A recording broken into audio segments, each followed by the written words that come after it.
Welcome everyone to another episode of The Damage Report. I'm John Ederola. Big 3-guest show, twice in 1 week, 3 guests. We got awesome guests coming in though to talk about education, to talk about the heartbeat bills. I don't like that name, but that's what they're referred to, that are sweeping through southern states. We're gonna be talking about Pete Buttigieg and a really interesting case that he could have had a positive impact on while he was mayor and did not. We're gonna have a reporter joining us to talk about that. We're gonna close out the show with Harriet Tubman and Steven Mnuchin. 2 names you don't often hear in the same sentence, and Steven Mnuchin would like to keep it that way. And lots of great stuff that we're gonna get to, but we've got a massive story that we've got to talk about right off the bat, and so I'm just gonna jump right into it. If you are watching a screen and you hear facial recognition, it's likely that you're watching something like Black Mirror and not the news, even though facial recognition technology is incredibly important and in terms of your rights, scary in a couple of different ways. Now, you might think, okay, facial recognition, I know that your camera can identify you on like Instagram, they can see your face or whatever, but how important could this possibly be?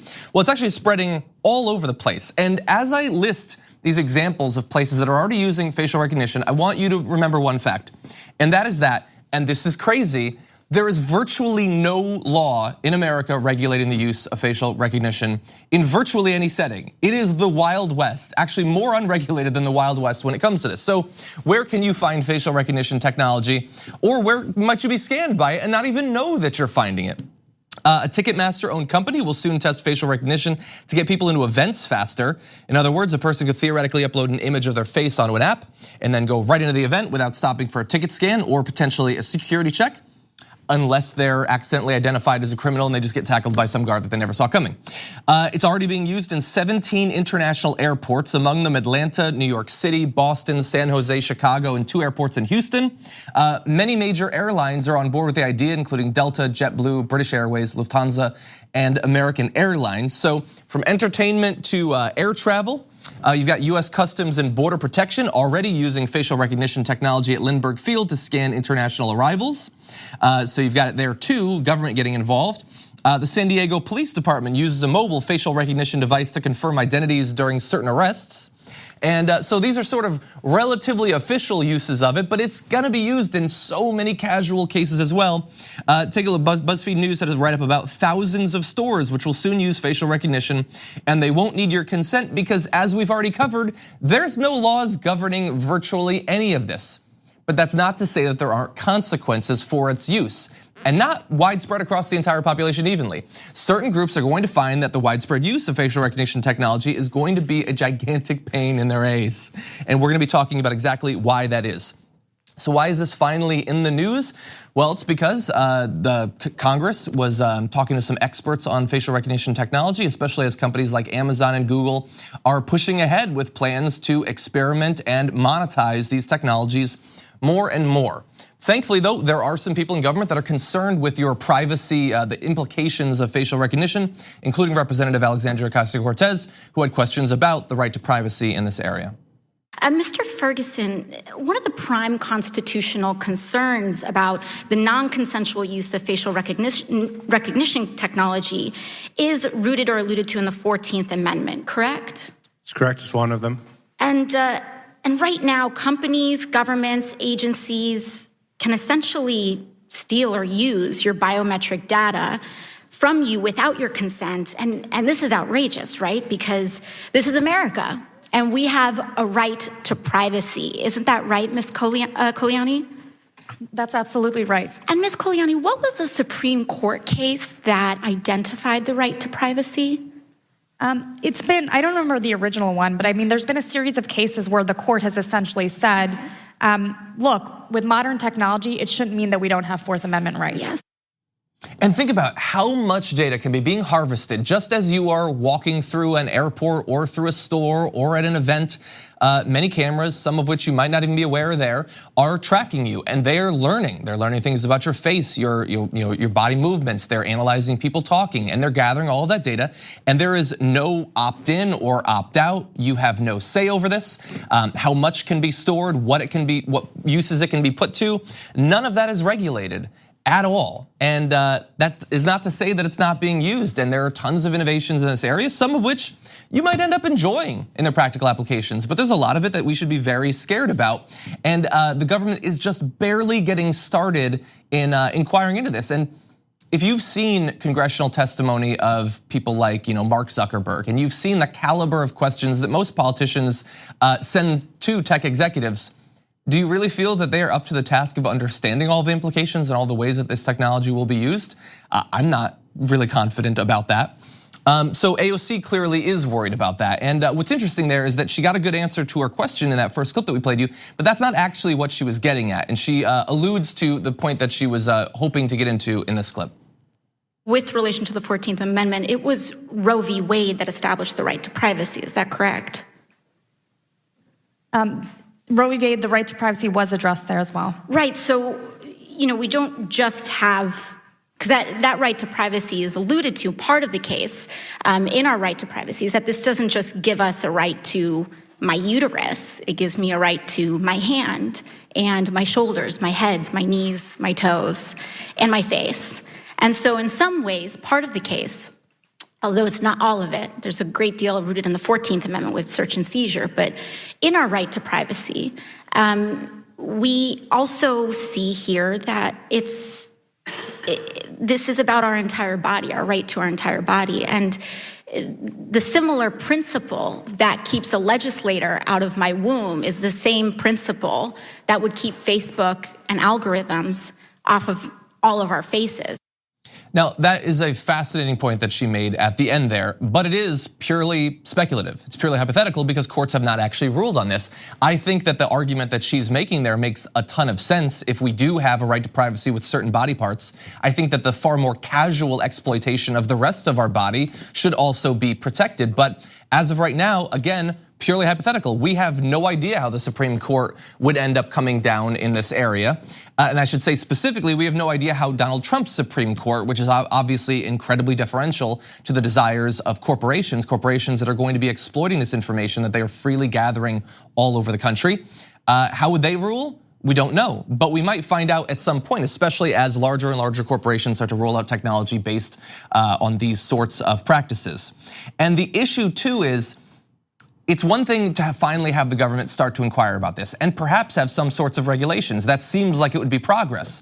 But do you really feel comfortable with years or possibly decades of data gathering going on and then have the government come in at the end?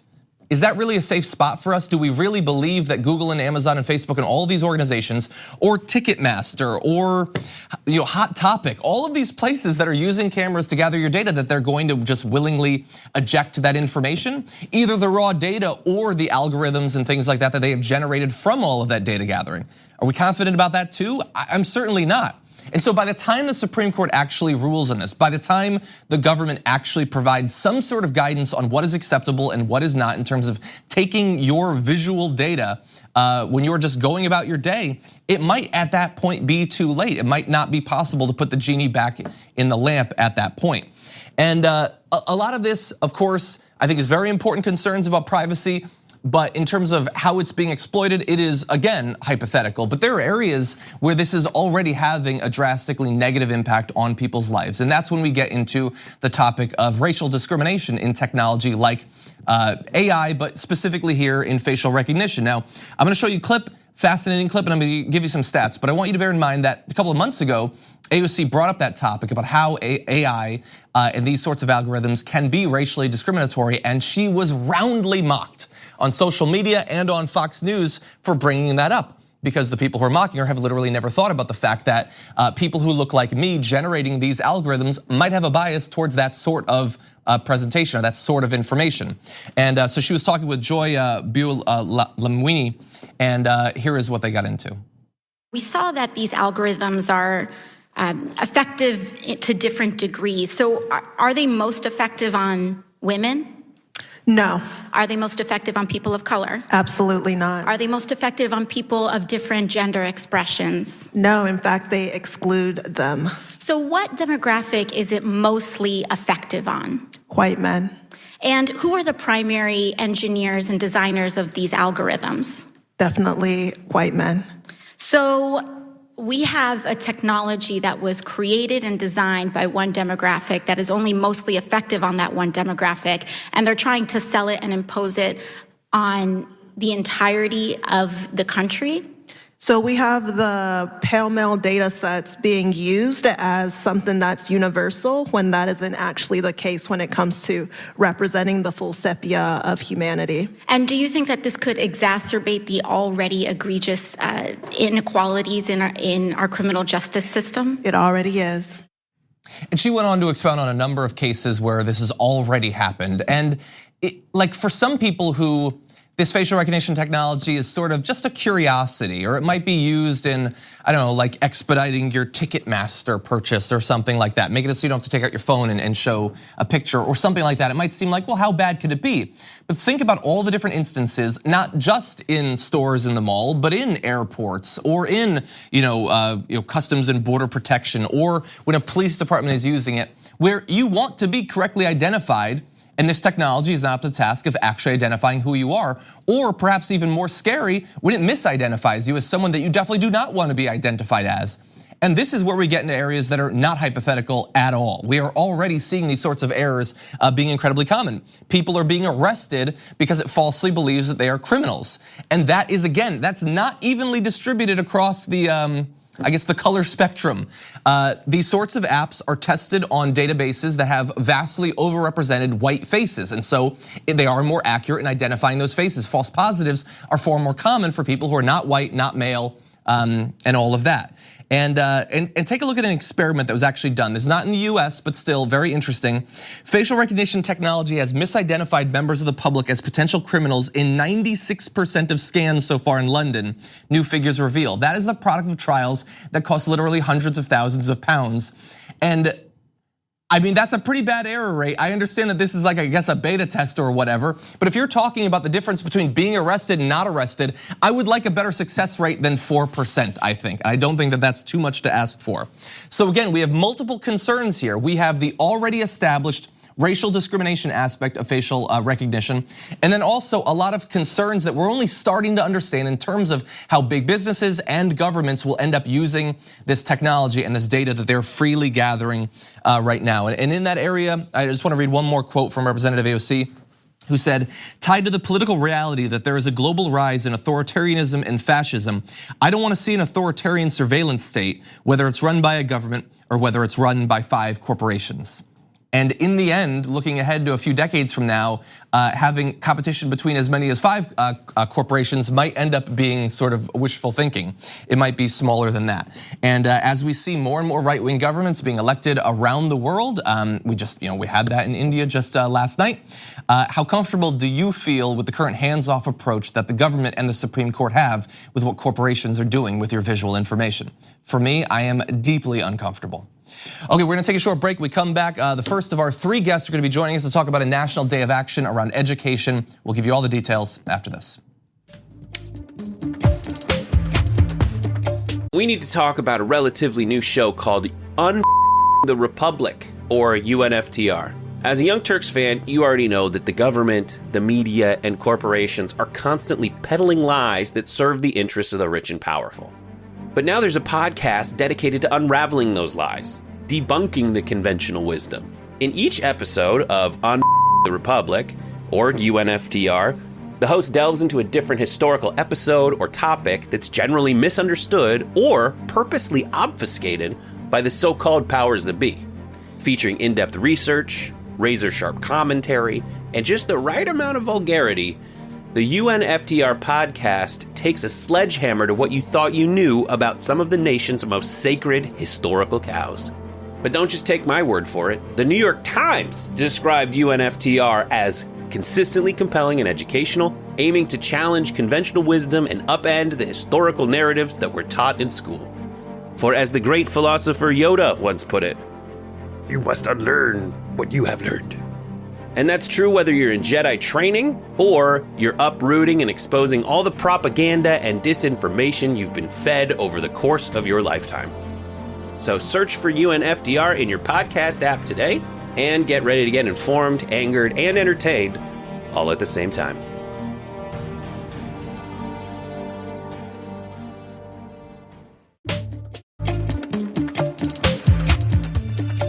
of issues where the Trump administration has done virtually nothing to improve the situation of the American people is quite long, but education certainly deserves a place on there. And that was why I was very excited to see that yesterday was a national day of action organizing around education and education funding. And joining us now to break down what the goals of this movement are is National Director of Journey for Justice Alliance and community organizer Jitu Brown. Welcome to the show.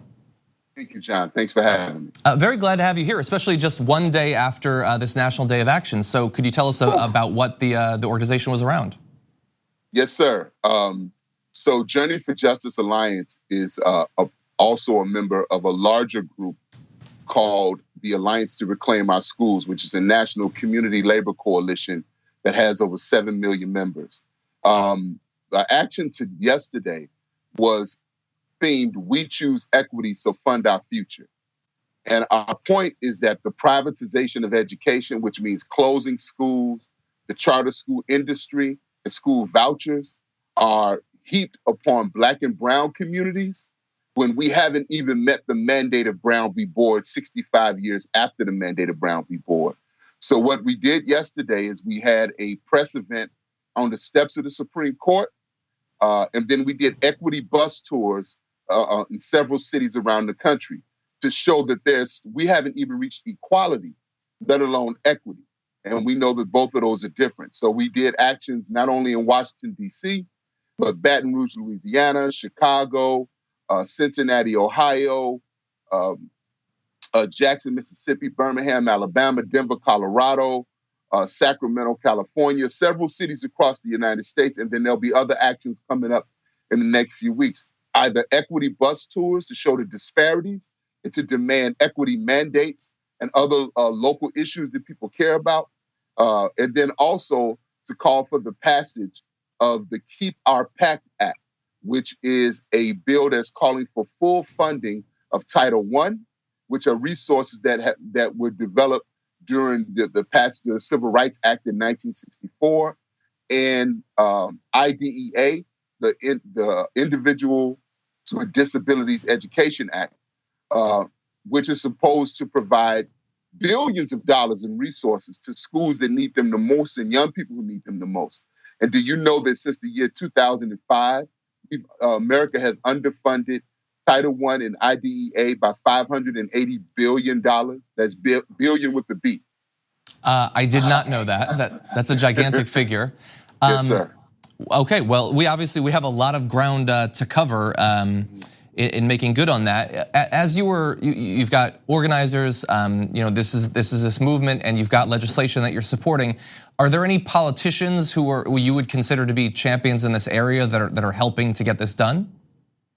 Well, I think that's why it's appropriate to use the word movement, because John, for years Democrats have been just as bad as Republicans on public education. I always say that, Donald Trump didn't close 50 schools with the stroke of a pen in Chicago. Rahm Emanuel did. Mm-hmm. So our work has been to make it very uncomfortable for Democrats to keep supporting school privatization. And so what we've seen recently at the national level and local level is a shift in Democrats' position on public education. For example, Elizabeth Warren has indicated that if she becomes president, she will hire an educator as the U.S. Secretary of Education instead of a privatizer. And then we know recently Senator Bernie Sanders has come out with the Thurgood Marshall Plan, which is basically our education platform. He's calling for a moratorium on charter school expansion, federal funding for charters, because the federal government is the biggest funder of the charter school industry. Also, he's calling for a full investment in sustainable community schools. And along with that, he's calling for tripling the funding for Title I and IDEA. So I think so we do see a tide turning. And just the day before yesterday in Pittsburgh, Pennsylvania, one of our member organizations, the Education Rights Network, swept the slate for the school board election on a platform of equity and investment in public education. So we know that the public wants our public schools improved, not destroyed. So this is really about destroying the privatization movement and finally moving towards equity in public education. So on the one hand, you're trying to make sure that you're pushing candidates on the Democratic side in the right direction, that we ideally end up with a president who has the right position and takes it seriously and prioritizes it. At the same time, I mean, that best case scenario doesn't happen for a year and a half. Do you have any hope that you can work with the current federal government? I mean, it seems like it would be difficult to come up with someone more opposed to moving in the direction away from school privatization than Betsy DeVos, but that's currently who's in office. Yeah. So, as you know, John, all power is local. So Journey for Justice is a national network of grassroots community-based organizations in 34 cities. And in order to increase our local power and begin to move our equitable education policy locally, we started a campaign called the We Choose campaign, which has united education advocates and organizations across race around a 7-pillared education platform that is rooted in our local experiences. So we understand that while federal support is critical and important, that while Donald Trump may control the White House right now, he does not control our neighborhoods. And so that's why the theme of yesterday's action was We Choose Equity, so fund our future. I think that is a great strategy in education and in a number of different areas while we wait for a change in leadership to not simply ignore local and state avenues to progress as well. Jitu Brown, thank you so much for joining us and breaking down this important issue. Thank you, John. I appreciate the platform. Thank you. Keep up the good work. Thank you very much. You too. Yes, sir. We're gonna take a short break here. When we come back, more guests joining us. We're gonna be talking about the draconian anti-abortion bans that are sweeping across the country and an issue of racial justice that might be dogging Pete Buttigieg in the near future after this.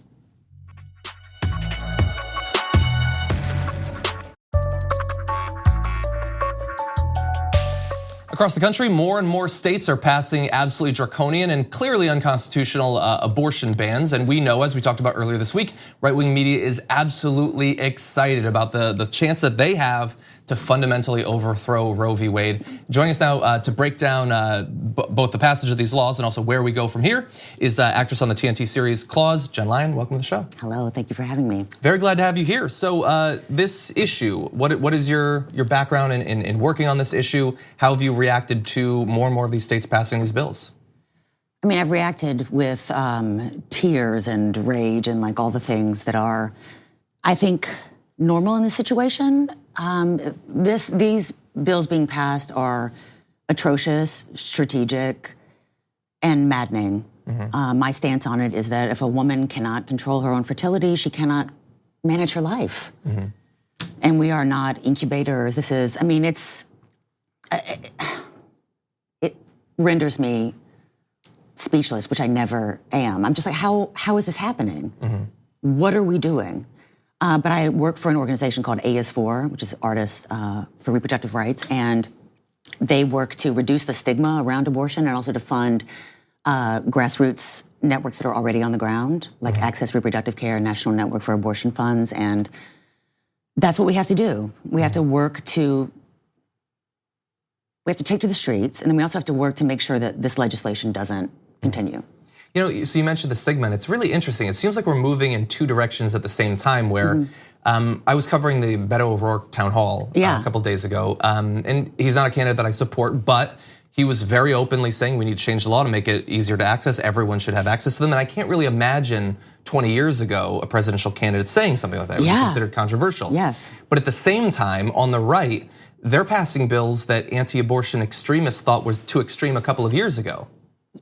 And so it seems like they're even more emboldened. Yeah, I mean, and we know, I mean, the reason that there's no exceptions for incest or rape is because they want this, it's to agitate. It's so the Supreme Court will take it up. Like, they know exactly what they're doing. And I just wonder, I mean, do you think they're gonna touch it? Do you think the Supreme Court's gonna touch it? The Supreme Court? Yeah. I mean, typically over the past few decades, they've been really hesitant to get involved in that, but I don't think that Donald Trump has been as willy-nilly as most of his actions are. I think that he has had a mission in this particular area. And I think that the people who've been putting together those lists of justices for him to consider, I think that they've done it very deliberately to get this result. It's sweet, man. And it seems unthinkable that after more than half a century, we would be relitigating this. But it's not unthinkable that it could be overturned. And so I wonder, from your point of view, having worked in this area, what's the best case scenario? A year from now, 10 years from now, what are we pushing for? Well, we have to keep RBG alive at any cost. That's important for us. The best case scenario is that the Supreme Court takes it up and they rely on precedent, which is what Casey versus Planned Parenthood did. I mean, it weakened the state laws, but it upheld Roe versus Wade as precedent. It's shaky though, because it's built on privacy and not on women's rights. So the best case scenario is that they take it up and they establish the same precedent that these are about equal rights. Also, I'd like, the ERA to be ratified. That would be helpful. Exactly, yeah. and thankfully, there's been a lot of great activism around that as well. As you said, the actual foundation of it is shaky. It always has been. And considering the complete contempt for any sort of precedent that the Supreme Court recently has had, it's shakier than it's been. I know. Yeah. I know. And people that are like, don't freak out. Nothing's gonna change. I'm like, this is actually the time to freak out. We have to, I'm gonna look at the camera. We have to freak out. Let's freak out. I think it's probably time. Get that bumper sticker. So it's interesting, sort of related to this issue. As you said, you work with, you're involved with artists who are active in these areas. Yeah. There's been this debate about possible boycotts of the states that are passing these sorts of laws. What do you think about that? I think boycotts work.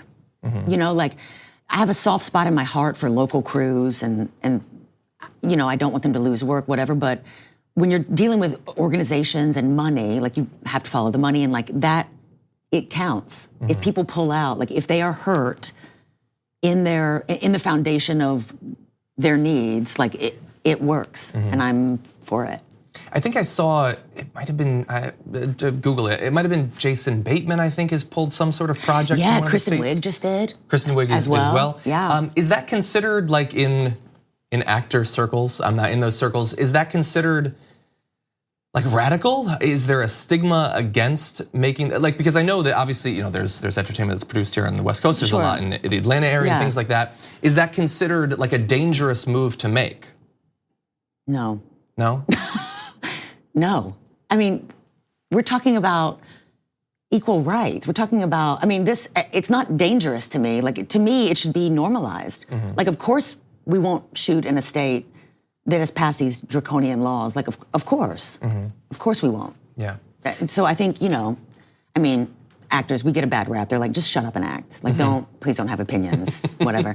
But it's important. You have to hurt them in an industry that counts for them or else they won't pay attention. You just have to. Yeah, and thankfully most actors don't seem to listen to that sort of advice to just shut up and do your job, especially when Fox News is, like they don't want you to talk, but if you played, Superman 30 years ago, they're excited to have you on Fox News or whatever. Like there's certain sort of celebrities that they're perfectly fine with having on. God, that's a deep cut and you're absolutely right. Yeah, I liked that show back in the day. Sure. It's a silly move on my part in hindsight. Like having been involved with activism around this issue, what do you think is, like a regular person who might be watching this, someone who's concerned about this, what should they be doing? You can donate your time and money to organizations that are already on the ground. Access Reproductive Care, National Network of Abortion Funds. Like there are things in place already that are helping women. You can write to your congressmen, your senators. I'm like, you can. I actually mean you must. We must. Yeah. And it also seems like, I saw an analysis when those two bills passed recently that they showed states where there are fewer women in the state legislature are far more likely to pass these sorts of bills. And so it's gotta be extremely heartening to have seen in this last cycle so much more diversity in the sorts of candidates that were winning across the country. Our little blue wave, didn't we do it? Are you optimistic that that's going to continue? I know that there have been past cycles that were called the Year of the Woman, and in one way or another, they were stamped down in the next cycle. Sure. It seems less likely in this particular case. It seems less likely. Also, these moves, these laws, these bills passing, seems to me there's a desperation involved. It's like a last grasp of power. Like this is how we're going to do it. And women, I believe, we just won't let it happen. We will rise up and we'll get nutty. Yeah, I think that it's probably time on a number of issues to get a bit nutty. Yeah. And I feel the exact same way. I feel like a lot of the people who are leading these movements, they've been active in this area trying to stop women from exercising reproductive freedom for literally decades. Yeah. And they see the tide changing. And so, like you said, these bills are not subtle. There's no protections. I mean, it's to challenge it. It's a challenge, but like, it makes me wild. What do you? I shouldn't be interviewing you. It's your show, but like, what do you? We're having a conversation. What do you think?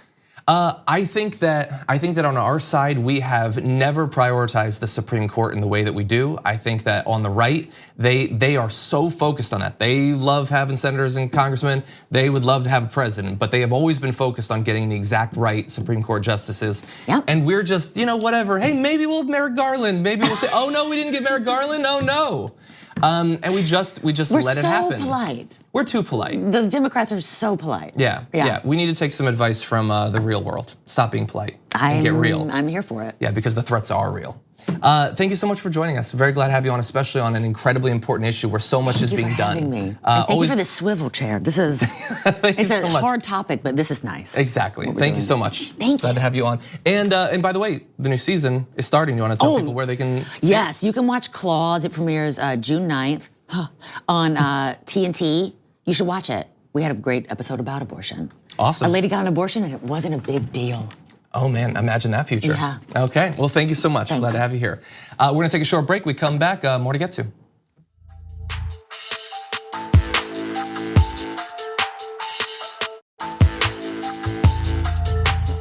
Democratic presidential candidate Pete Buttigieg is the mayor of Long Bend, Indiana. And so that is where reporters are going. And you might imagine that as they're digging into his record, I'm sorry? South, what did I say? Long Bend. South Bend, Indiana. I'm not from Indiana, can you tell? I'm from Connecticut. But anyway, as reporters are going there and conducting investigations into his past, you might imagine that, we're gonna find out folksy things about him, explaining why he might be a good potential president. And that is not actually the case. As more and more of these investigations are going on, more and more troubling details about what he did and what he especially did not do as mayor are coming to the forefront. And joining us now to talk about an investigation that he's been conducting since 2011, journalist Jeff Harrell, welcome to the Damage Report. Hey, how you doing? Thank you for having me. Very glad to have you here. So you've been digging into a very interesting and somewhat complex case in that area for years now. Can you explain what it is that you found? Yeah, when I was working for the South Bend Tribune in 2011, I was first contacted by some sources of mine about this young high school student, 16-year-old high school student, a kid named Jihad Vasquez, who was found hanged on a utility tower in an unincorporated part of the county here, and just on the other side of the South Bend line. And when I read the police report, the call came in at 1:42 in the afternoon. They got there at 1:50, immediately deemed the case a suicide. Less than a half an hour later, they were at the mother's home telling her that her son had been found, that her son had been found. And while they were at the home, the young man's body was taken to a funeral home without an autopsy, without anything. And the case was closed basically that night, and his body was cremated, within I don't have an exact date on cremation, but it looks, according to the reports, it was cremated within the next 24 hours anyway. And anyway, it just seemed to me that the whole thing was really, really, really fast, and they just shoved this kid in the ground without any kind of investigation at all. And the mother I've been in contact with ever since.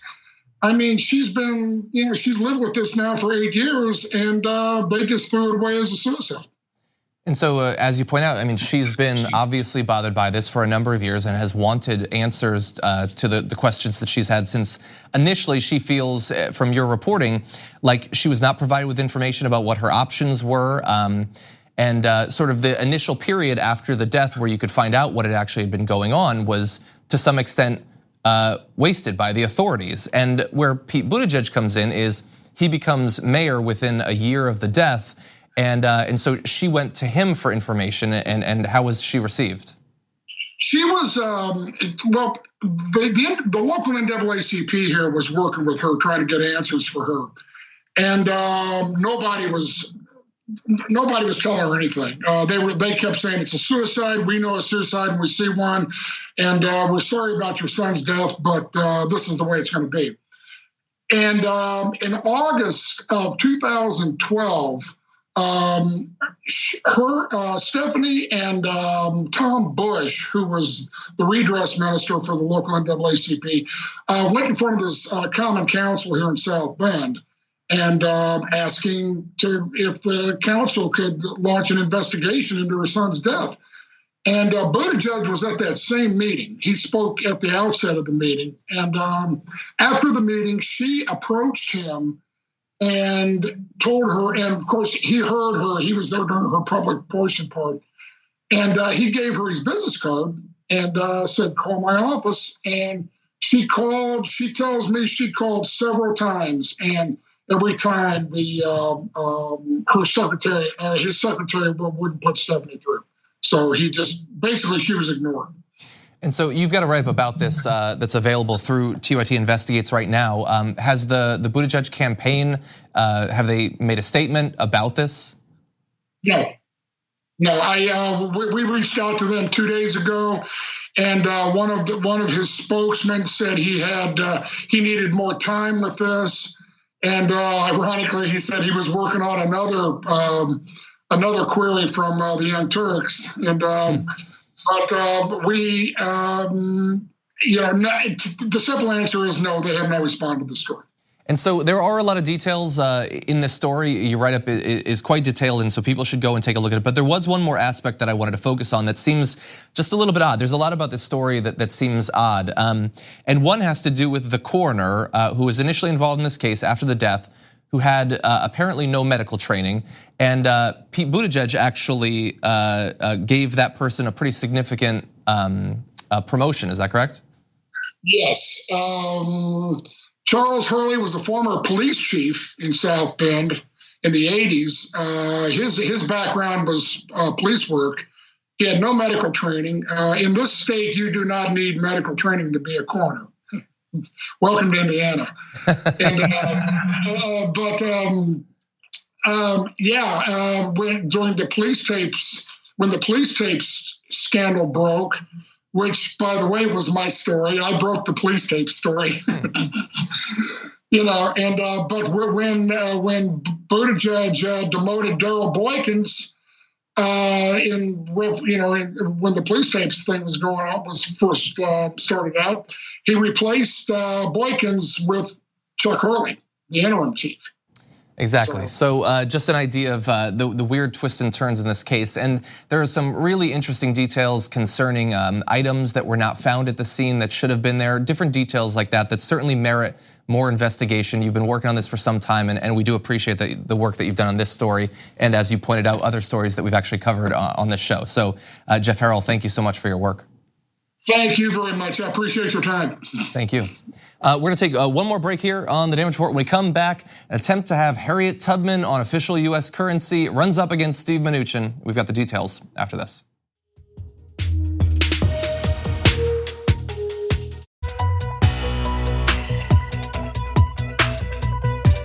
If you look at the faces on your money, you are going to see a lot of white faces. And that was why it was a very positive move just a couple of years ago, back in 2016, when then Secretary of the Treasury Jack Lew announced that the $20 bill would get a new face, Harriet Tubman, one of the most iconic Americans in the history of our country. And that was supposed to be coming up pretty soon. But it's not actually going to happen, apparently, because Donald Trump and his Treasury Secretary, Steve Mnuchin, have different ideas. Mnuchin was recently before the Senate, before the House, and Representative Ayanna Pressley was questioning him about this deadline. So take a look at what he said, and also the way that he says it. So yes or no, will you meet what was originally the 2020 redesign deadline? Yes or no? Again, to be clear, the redesign that we are focused on at 20, no, we will meet the security feature redesign in 2020. The imagery feature will not be an issue that comes up until most likely 2026. And I'm just wondering if you could explain that to me, because after an exhaustive community process where people who organized for quite some time, and you said you do share my sentiments and opinion that our currency should be more reflective of the contributions and the diversity of those contributions. So why the delay? No, I didn't say that the currency should be reflective. Well, you said imagery. I said imagery, not referring to currency. Okay, so do you believe that, do you support Harriet Tubman being on the $20 bill? I've made no decision as it relates to that, and that decision won't be made in as I said, but there was a community process. There was a community process. Again, it's a decision of the Secretary of the Treasury. Right now, my decision is focused on security features. Exactly. Yeah, he has different priorities there, and what you saw there, where he's trying to pretend that, oh no, I'm so swamped with all this security stuff. We need like 8 years to redo the image part of it, something that I'm pretty sure our graphics department could mock up later today if we needed to. That is the sort of incredibly petty racism that has become all too common in our government recently. You got like high-level racism institutionalized, like black people not being able to get loans for housing for a half century or longer. And then you have just, you know what? It would bother me to see Harriet Tubman's face on there. And I love Andrew Jackson, who she's going to replace. And so I'm simply not going to allow it. So Steve Mnuchin, angel of petty racism. But great work by Ayanna Pressley by pressing the issue and laying out the history of how we got to the point where we're supposed to have in just 2 years this redesign, and apparently I'm not going to. She tweeted about it afterwards saying, people other than white men built this country, and Secretary Mnuchin agrees, yet he refuses to update our currency. Harriet Tubman, Marian Anderson, Eleanor Roosevelt are iconic Americans, and it's past time that our money reflects that. Hashtag representation matters. And in this particular case, I mean, it is hard to come up with someone who better deserves to be, like, not specifically on the money, but seen, and for people to know about her contributions. Tubman was born into slavery, escaped, and then returned to the South, where she led other slaves to freedom. She was a Union scout during the Civil War and later advocated women's voting rights. Andrew Jackson, on the other hand, the current resident of the $20 bill, orchestrated the removal of Native Americans from lands to the east of the Mississippi River and sent them marching west on the so-called Trail of Tears. He was the architect of and there's competition, one of the lowest moments in our nation's history. He was a guy that was genocidally against some of the most victimized groups in American history, and he still has that spot. And this iconic, inspirational figure, can't really have her there. And if it seems like, why are you focusing on money? Like, this sort of representation matters, imagery matters. And very recently, just a couple of days ago, an image went viral on the internet that I think demonstrates this pretty well. Take a look at this Instagram post. And you're seeing there, the caption says, Lovey meets Harriet. There's a mural of Harriet Tubman done there, and you see a little girl walking up and holding hands with the image there. An image that you can see, thankfully, in murals like this, but not on the images that you carry around with you literally every day. And the gatekeeping on those sorts of common images is petty, but also consequential for representation. When we're talking about official images of the US government, Mnuchin not so interested, and Donald Trump certainly not interested, especially when it comes to protecting Andrew Jackson. Mr. Trump has frequently described Jackson, whose portrait hangs in the Oval Office, as a populist hero who reminds him of himself. 2 months into his presidency, Trump stopped to lay a wreath at Jackson's tomb at the Hermitage, his plantation in Nashville, and Trump said, it was during the revolution that Jackson first confronted and defied an arrogant elite. Does that sound familiar? Yes, arrogant elites definitely sound familiar. We've still got them in DC, literally to today. And by the way, I just want one last ironic sort of twist to this. Obviously, you have Harriet Tubman, who totally deserves the position. You have Andrew Jackson, who I would love to see banished from currency, let alone other things like that. But in particular, Jackson was opposed to the issuance of paper money by state and national banks. He only trusted gold and silver as currency and shut down the second bank of the United States in part because of its ability to manipulate paper money.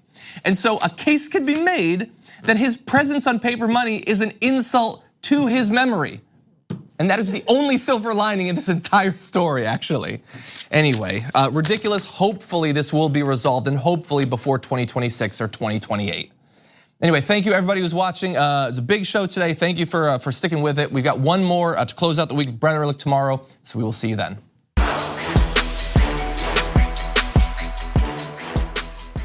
Thanks for listening to the full episode of The Damage Report. Support our work, listen ad-free, access members-only bonus content, and more by subscribing to Apple Podcasts at apple.co/TYT. I'm your host, John Adarola. I'll see you soon.